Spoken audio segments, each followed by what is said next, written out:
I do have some further questions on the Manus Island closure. Is the Australian government aware that there are amongst the detainees or in your terminology, the residents on Manus Island, a cohort of gay people? I believe there are, yes. Yes. And I'm aware of that, yes. Yes, okay. So do you know how many there are, Mr. Pizzullo?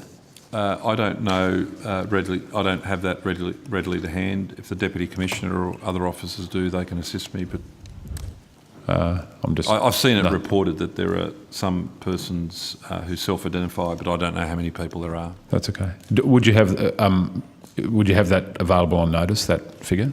Do you think? Would your information include? We might if people have presented. Can I ask you to just take that on notice and Yep. Follow the normal processes there? Thank you. Thank you. You're aware, Mr. Pizzullo, that it's a crime to be gay in Papua New Guinea, punishable by up to 14 years imprisonment? I'm aware of the law in PNG. Yeah, yes. And that is the law in PNG?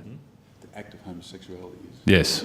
Yes, thank you, Commissioner. The act of homosexuality. I think that's the more precise way. Thank you. I appreciate that. So you're aware that the act of homosexuality is punishable by a term of imprisonment of up to 14 years in PNG. Are you aware that some of the cohort of gay men currently on Manus Island are from places where, from home countries where homosexuality is punishable by execution? Like, for example, Iran? I think that logically follows, given where some of these people have come from, yes.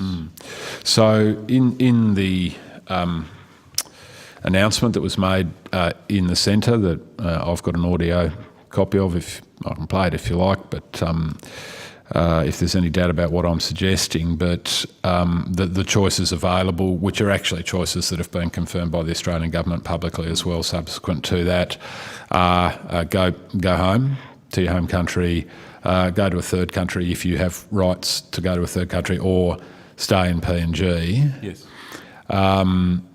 Given that there are Iranian men who will be executed if they go back to Iran, clearly the Australian government wouldn't suggest they do that, would they? No, we don't want anyone to be executed. Don't want anyone to be executed, no. Thank you. And if they have no third countries to which they have rights to go, the Australian government's going to kick them loose in PNG, where they can be in prison for up to 14 years for the act of homosexual sex. The Australian government's going to do what? Kick them loose into PNG. Yes. Yes. They're not there under our Migration Act, though. It's a matter of... There is a matter of Australian government policy, aren't they, Mr. Pizzullo? They were transferred there as a matter of policy and by way of mutual agreement, but their current legal status is that they reside in PNG under PNG law. Well, would you regard PNG as a safe place for a homosexual man? We've been in Mr. Pizzullo's safe place. We've been through a safe place your times